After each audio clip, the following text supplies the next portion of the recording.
ही जीवनगाथा त्या महान व्यक्तीची आहे ज्यांच्या स्मरणार्थ हे भव्य स्मारक उभारण्यात आले आहे. हरे कृष्णा कृष्ण कृष्ण हरे हरे, हरे राम राम राम हरे.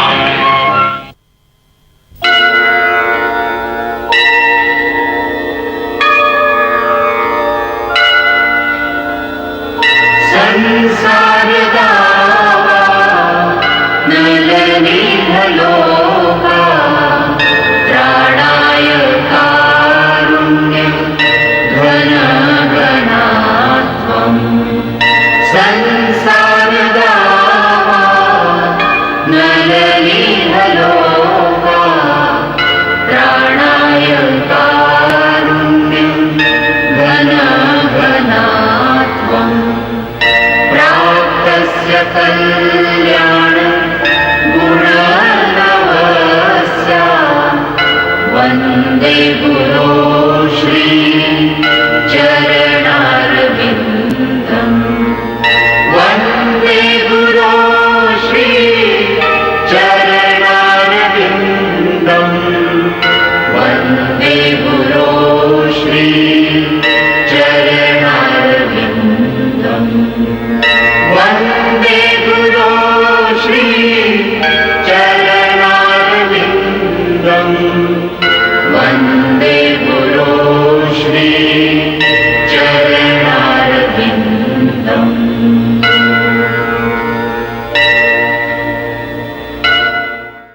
मागील भागात आपण पाहिलं भारतीय स्वातंत्र्य लढा आणि अभयद्वारा ब्रिटिश पदवीचा त्याग.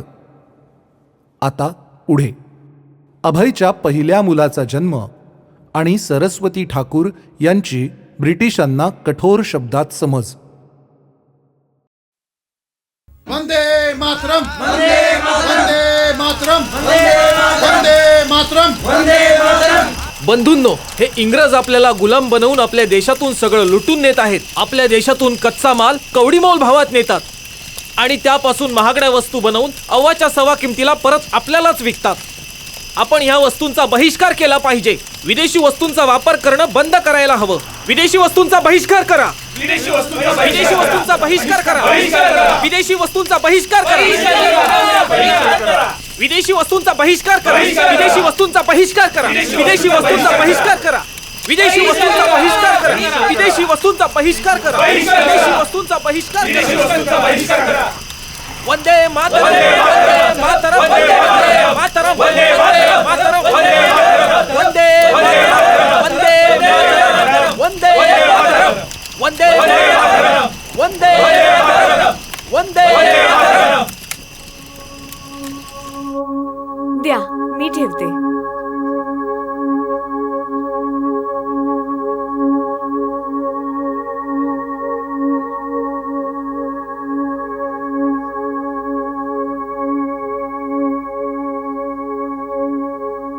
बाबा, एक विचारू?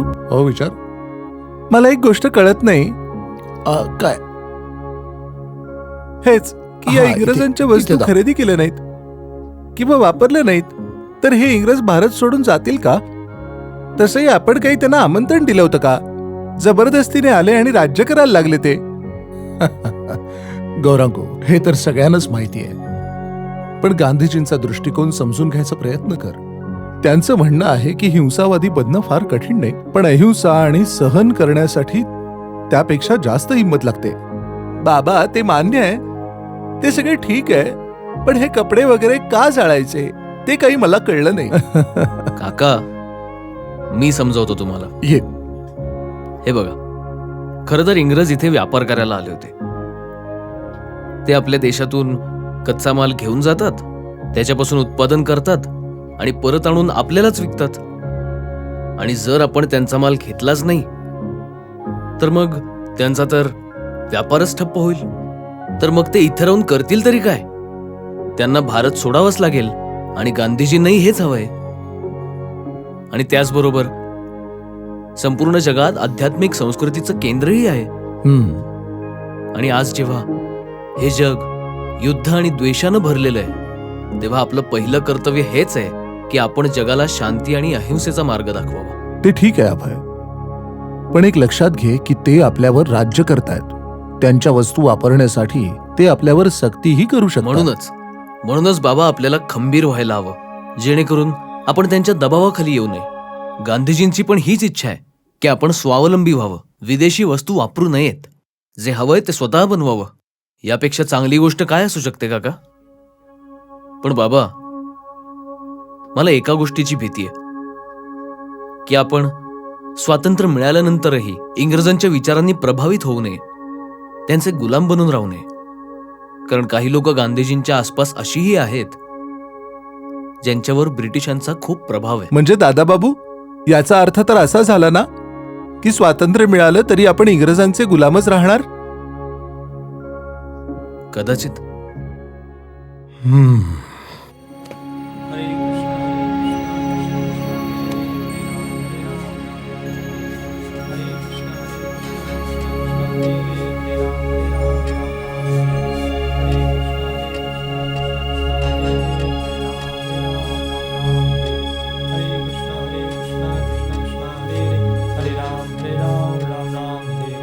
Hare Krishna Krishna Krishna Hare Hare Hare Ram Ram Ram Hare Hare Krishna Krishna Krishna Hare Hare Hare Ram Ram Ram Hare Hare Krishna Krishna Krishna Hare Hare Hare Ram Ram Ram Hare Hare Krishna Krishna Krishna Hare Hare Hare Ram.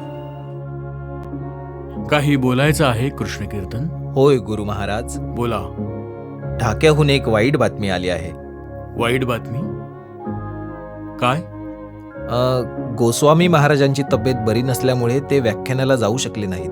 त्यामुळे परमेश्वर ब्रह्मचारींना त्यांच्या जागी व्याख्यानासाठी जावं लागलं. त्यांनी त्यांच्या भाषणात तिथल्या साधूंवर टीका केली आणि तिथल्या जमावाने रागाच्या भरात अख्खा मंडप तोडून टाकला. का? परमेश्वर ब्रह्मचारी असे काय बोलले? त्यांनी तिथल्या साधूंना ते खोटे आणि फसवे आहेत असे म्हटले. ते श्रोत्यांना म्हणाले की या साधूंना आध्यात्मिक ज्ञानाचा गंधही नाही आणि हे फक्त जनतेची फसवणूक करीत आहेत. त्यांचं लक्ष लोकांना आध्यात्मिक ज्ञान देण्याकडे नसून धनसंचय करण्यात आहे. वाह वाह, परमेश्वर ब्रह्मचारींनी तर लाख मोलाचा प्रचार केलाय. ही तर चांगली बातमी आहे. तुम्ही याला वाईट बातमी म्हणता? पण गुरु महाराज, ढाक्याचे लोक चिडले आहेत आणि आता तेथे प्रचार करणं असंभव झालं आहे. हे तर त्यांचे दुर्दैव आहे. सत्याकडे पाठ फिरवतायत ते. त्यांना त्यांचंच भलं कळत नाहीये, म्हणून तर आनंदी व्हायचं सोडून ते संताप व्यक्त करतायत. प्रचारक हा एका डॉक्टरसारखा असतो, जो आध्यात्मिक रोग्यांवर उपचार करतो. आणि जेव्हा कोणी पाहतो की उपचार करणारी व्यक्ती डॉक्टरच नाहीये, तेव्हा त्याचे पहिले कर्तव्य आहे की त्याने रोग्याला सावध करावं. त्याला सांगावं की त्याची जाणून बुजून दिशाभूल केली जाते. प्रचार करणारा कोणी अभिनेता नसतो, तर तो आध्यात्मिक शल्यचिकित्सक असतो. अरे, जेव्हा तो ऑपरेशन करेल तेव्हा पीडा तर होईलच ना. रुग्णाने पीडा सहन केलीच पाहिजे, कारण हा त्रास त्याच्या भल्यासाठीच असतो. जा आणि परमेश्वर ब्रह्मचारीला एक पत्र लिहा की मी त्याच्या प्रचारामुळे खूप प्रसन्न आहे म्हणून. जा. ठीक आहे गुरु महाराज.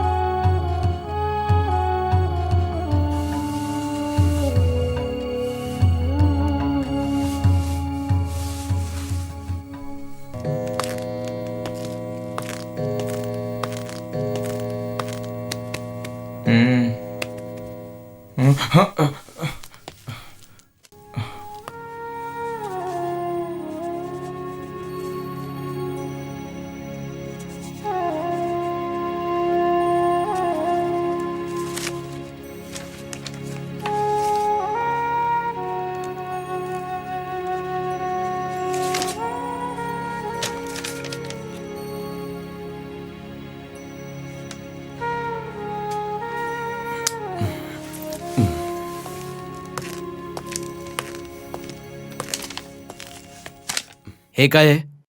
हे बिल आहे. ते तर मलाही माहितीये, पण डिटेल्स कुठे आहेत? हे बघा, मी कालही सांगितलं होतं, जोपर्यंत मला सगळे डिटेल्स मिळत नाहीत तोपर्यंत मी सही करणार नाही. सांगितलं होतं ना?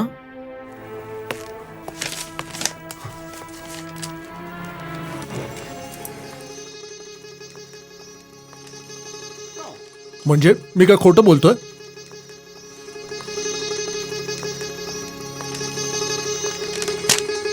याचा अर्थ असा आहे की सगळे खोटं बोलतात. कोणी कुठे गेलेलंच नाही आणि मी खोटी टीए बिलं लावतोय. म्हणजे म्हणजे ऑफिसमध्ये कोणी कामच करत नाही.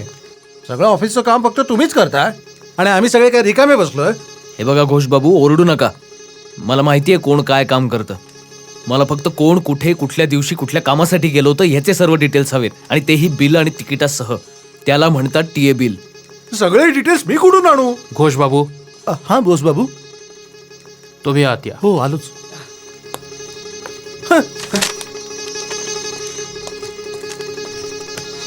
आता तर भोस बाबूंचीच सही घेऊन येतो बघ. हा बोस बाबू. हे काय चाललंय बाहेर? भोस बाबू, जेव्हापासून हा मुलगा इथे आलाय त्या दिवसापासून याने सगळ्या ऑफिसला वैताग आणलाय. मोठ्यांबरोबर कसं बोलावं याचा साधा शिष्टाचार त्याला माहित नाही. मी त्याला टीए बिलावर सही करायला सांगितली, पण तो माझ्याकडे डिटेल्स मागतोय. हा काल आलेला मुलगा मला शिकवतोय की काम कसं करायचं. मग आता तुम्हीच सांगा. घोष बाबू, बसा.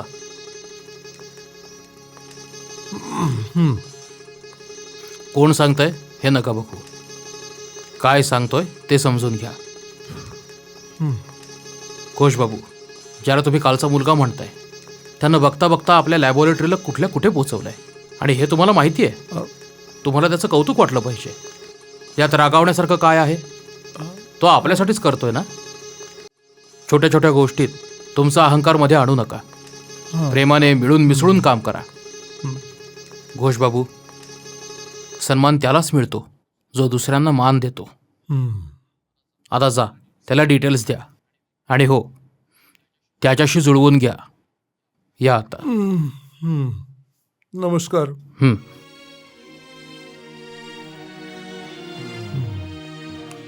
अभय बाबू, मला माफ करा. अरे अरे, हे काय बोलताय तुम्ही? तुमचं बरोबर आहे. मीच चुकलो. उद्यापर्यंत तुम्हाला सगळे डिटेल्स मिळतील. घोष बाबू, तुम्ही मला फक्त अभय म्हणा. सुखी राहा, सुखी राहा.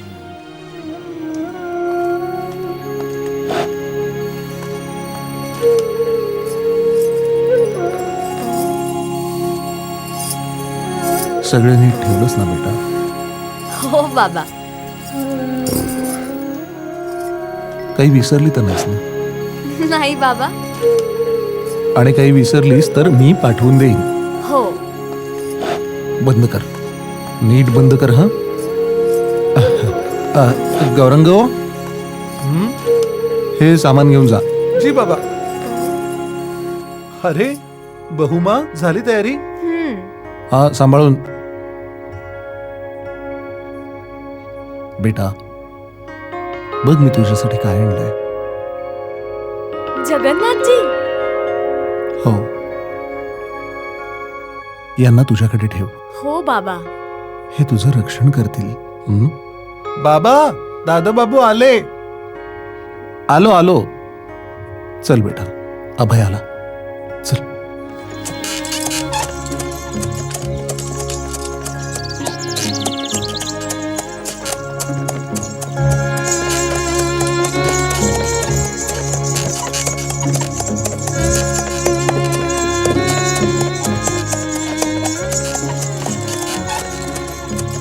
किती मोठं, किती सुंदर.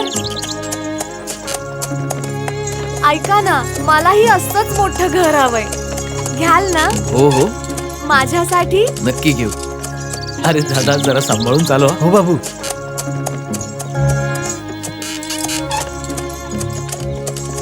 पुढच्या वेळी मी आई बाबांकडे आपल्या मोटारीनेच जाईन. मला एक मोटार पण हवी आहे. हो ठीक आहे, तीही घेऊया.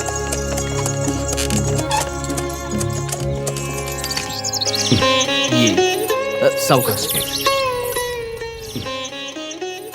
अरे राधा बेटी, ये. अरे सोपन, सामान घेऊन जा. या या. सुखी राहा, सुखी राहा, सुखी राहा. या या. हो. आतमध्ये या. राधा बेटीला आतमध्ये घेऊन जा. ये बेटा ये. हो आलो. हा बोला. गौर मोहन बाबू कसे आहेत? ते ठीक आहेत. तुम्हाला नमस्कार सांगितलाय. अच्छा अच्छा, त्यांना माझाही नमस्कार सांग. हो सांगतो. हा हा, घ्या पाणी घ्या.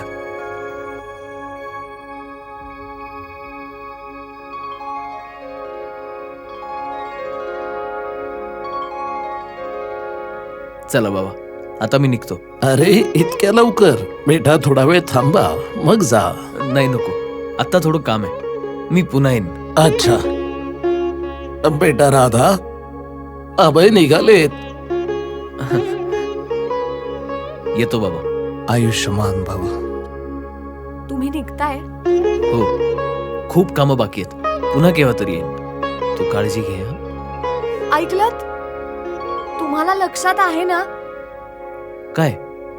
घ्या, तुम्ही तर विसरलात. काय? मला एक मोठं घर आणि मोटार हवीये. ओ अच्छा अच्छा, आहे लक्षात आहे लक्षात आहे. प्रवासात आपल्याला काही त्रास तर नाही ना झाला? नाही, सगळी भगवंताची कृपा आहे. या.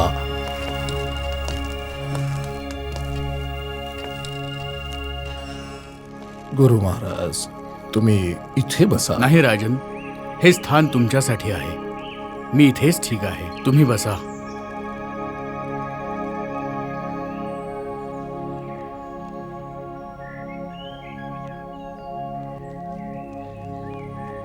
राजकुमार कुठे आहे? भीमसिंग. आज्ञा महाराज. राजकुमारांना सांगा गुरु महाराज आले. जी महाराज. तुम्ही उभे का आहात? गुरु महाराज. संकोच करू नका, बसा.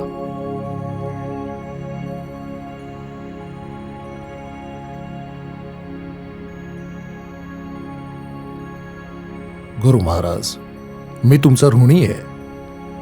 तुमच्या शिकवणीमुळे माझा मुलगा राज्य सांभाळणे योग्य झालाय. सगळी भगवंताची कृपा आहे राजन. राजकुमार.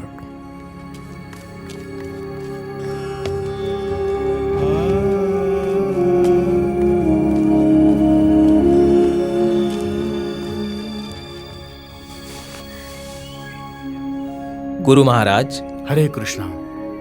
ये बैस. तुझे वडील तुझ्यावर खूप खुश आहेत. सगळी तुमचीच कृपा आहे गुरु महाराज. राज्यकारभारात गुंतल्यावर तू गुरु महाराजांना विसरणार तर नाहीस? गुरु महाराज, तुमचीच शिकवण आहे ना की आपलं काहीही नाही, सर्व काही भगवंतांचे आहे. तुला हे पटलंय तर? माझा विश्वास तर त्या दिवशीपासूनच दृढ झालाय, ज्या दिवशी तुम्ही मला सांगितलं होतं की ही खुर्ची, हे टेबल आणि हा महाल कोणीतरी बनवला आहे. तसेच ही पृथ्वी, आकाश आणि तारे, पर्वत आणि हे विश्व सुद्धा कोणीतरी बनवलंच आहे ना. आणि ते बनवलंय भगवंतांनी. तेच सर्व सृष्टीचे निर्माता, पालनकर्ता आणि संहारक आहेत. सुंदर, अति सुंदर. आज मला खात्री पटलीये की माझी शिकवण वाया नाही गेली. खरंच तुमचा मुलगा राज्यकारभार सांभाळायला तयार आहे. ही सगळी तुमची कृपा आहे. गुरु महाराज, माझ्याकडे काही पाहुणे येणार आहेत. बेटा. हो बाबा.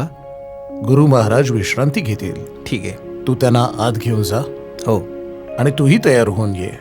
ते पाहुणे येतच असतील. हो बाबा. हरे कृष्ण.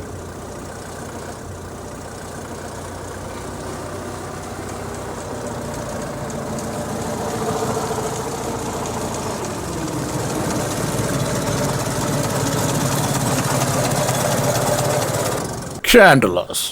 काय ठिकाण आहे? इथं ना कार आहे, ना ट्राम्स आहेत, ना रेल्वे आहे, ना कोणी माणूस दिसतोय. सर, मी असे कधीच पाहिले नाही की एकाही भारतीय कारकुनाने न्यायालयात तोंड दाखवले नाही. न्यायाधीश म्हणून माझ्या 20 वर्षांच्या कालावधीत मला कधीच कर्मचाऱ्यांच्या अनुपस्थितीमुळे न्यायालय बंद करावे लागले नाही. पण त्याने हा संप कशासाठी पुकारलाय? सर, हा प्रिन्स ऑफ वेल्सच्या भारत भेटीचा निषेध आहे असे मला वाटते. निव्वळ सडकी मनोवृत्ती. हे काय कारण आहे भारत बंद करायचं?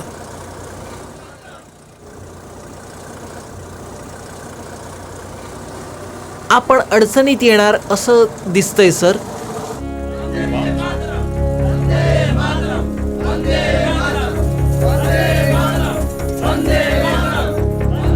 सार्जंट, आधी खाली उतरा आणि बघा त्यांना काय हवंय ते. Yes sir.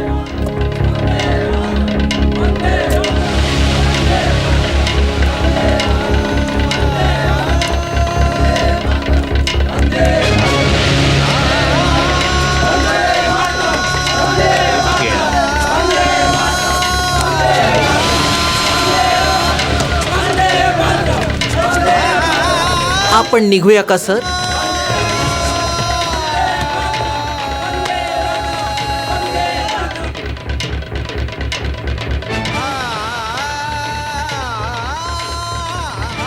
ठीक आहे सार्जंट, परत ये, आपण दुसऱ्या रस्त्याने जाऊया.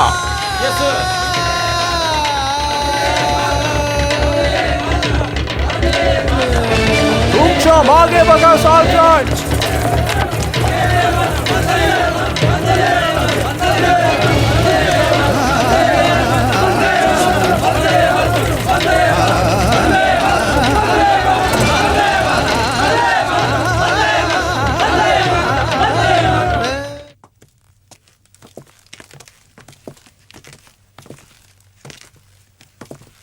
बसा.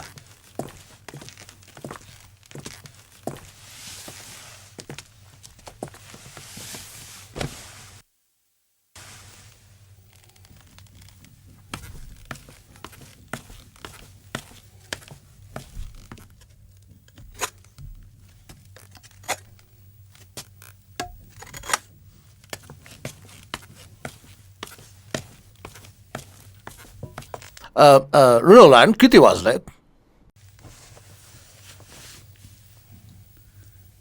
साधारण 2:50 सर. मला आशा आहे की हे जेवण त्या जेवणासारखं नसेल ज्यात त्यांनी एवढी मिरची टाकली होती की तुम्ही रात्रभर बाथरूमच्या चक्रा मारत बसला होता. इथे एक गोष्ट नक्की आहे सर, मेन्यू मध्ये मांसाहार नसेल. महाराज शुद्ध शाकाहारी आहेत. काय मांसाहार नाही? आपण त्यांना काय ससे वाटतो का?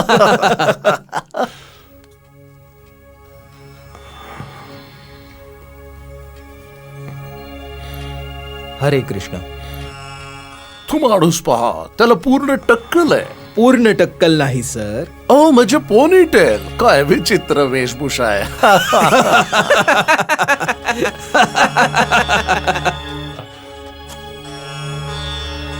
तो तिथे कोण माणूस आहे? महाराजांचे पाहुणे कोणीतरी साधू असतील. कोणीतरी साधू आहे? हे भारतीय किती अंधश्रद्धाळू आहेत. अशा फुकट्या साधूंची पूजा करण्यात वेळ वाया घालवतात. ते खरं आहे सर. त्यांचा विश्वास आहे त्या अशा साधूंची सेवा केली तर पुढच्या जन्मात त्यांना पुण्य मिळेल. हेच तर त्यांची समस्या आहे. ते जिवंत असताना त्यांना त्यांच्या पुढच्या जन्माची काळजी असते आणि या जीवनात मात्र ते गटारात लोळण्यात दंग असतात. थोटांड आहे नुसता.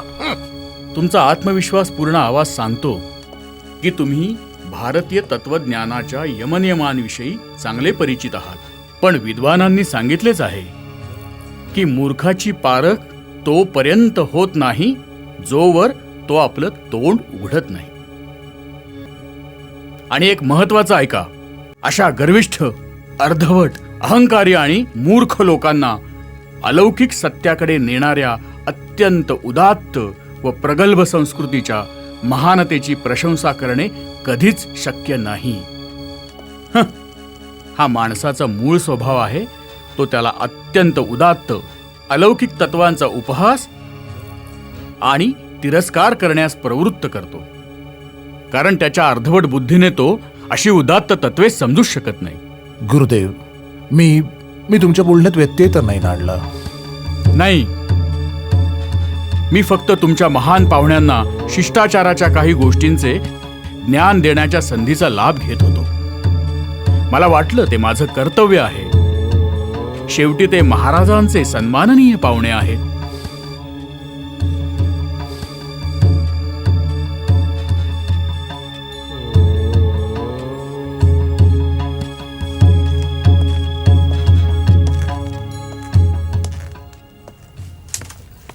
चट्टोपाध्याय बाबू, हा मॅनेजर बाबू, ही पत्र टाईप करून आपल्याला लवकरात लवकर पाठवायची आहेत. ठीक आहे? संध्याकाळपर्यंत पाठवलं तर चालेल? नाही, आत्ता लगेच. अच्छा, चालेल पाठवतो. मुंशीजी, मी ही सगळी बिलं तयार केली आहेत. याचे हिशोब करून ठेवा. हो, नंतर येऊन घेऊन तपासतो. हो चाल. घोष बाबू, हां, तुम्ही जरा ही पत्र नंतर टाईप करून घ्या. अच्छा अच्छा. हे बघा चट्टोपाध्याय बाबू, यावेळी आपल्या लॅबमधून गेलेले सॅम्पल्स बरोबर नव्हते. तुम्ही ती एकदा परत तपासून घ्या, म्हणजे मग.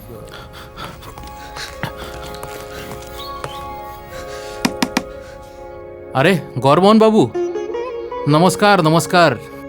या या, कसं काय येणं केलं? आत आहे, बसा तर त्याला बोलावतो. काय झालंय? काय सर? आतून अभयला बोलव. ठीक आहे सर. काय झालं आहे? अभय बाबू, बोस बाबू तुम्हाला बोलवतायत. मला वाटतं तुमचे वडील आले आहेत. बाबा, एक मिनिट हा, मी आलोच.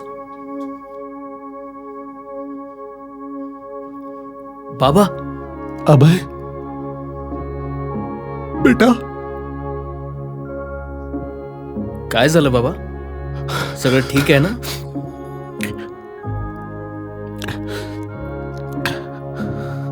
अभय,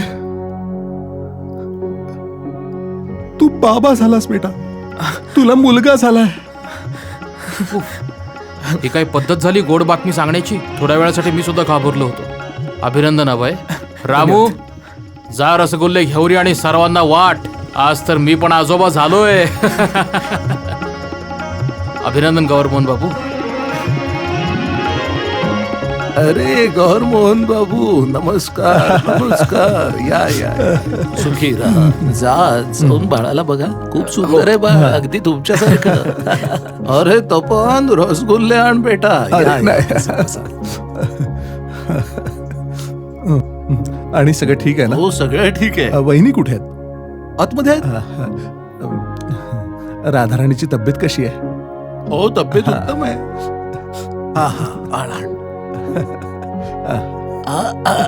ठाकूरजींच्या कृपेने मी आजोबा बनलो. आणि मी आजोबा झालो.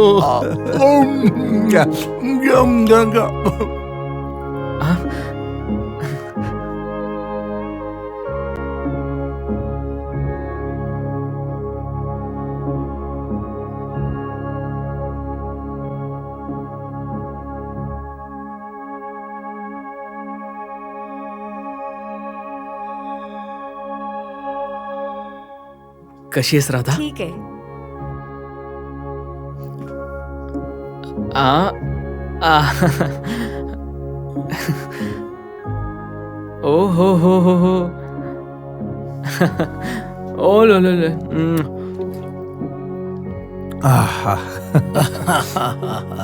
बाय ठीक आहे ना? हो, बाय ठीक आहे. चला, तुम्हाला नातवाला नाही भेटायचं? हो हो, चला चला.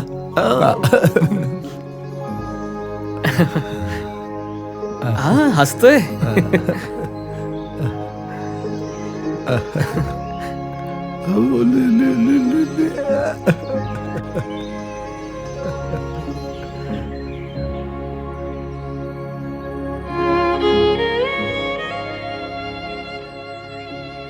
अभिनंदन सगळ्यांचं, मुलगा झालाय. पुत्र, तुमचा पुत्र कृष्णाचा भक्त होईल.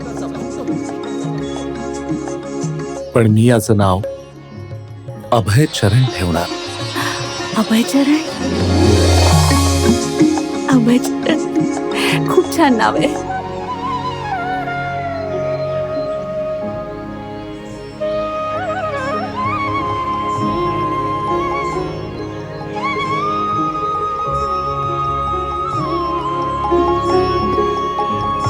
हे प्रभू, हा दास आपल्या पुत्राला तुमच्या चरण कमलावर अर्पण करतोय.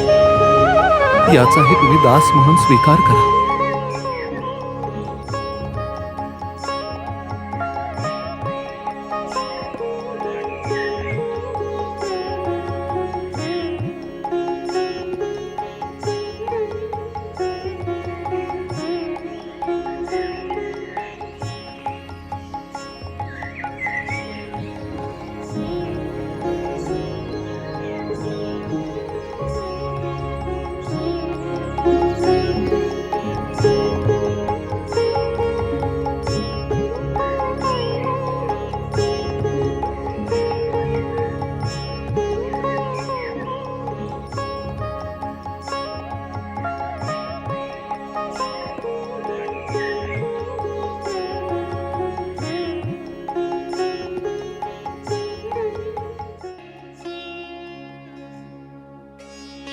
आहे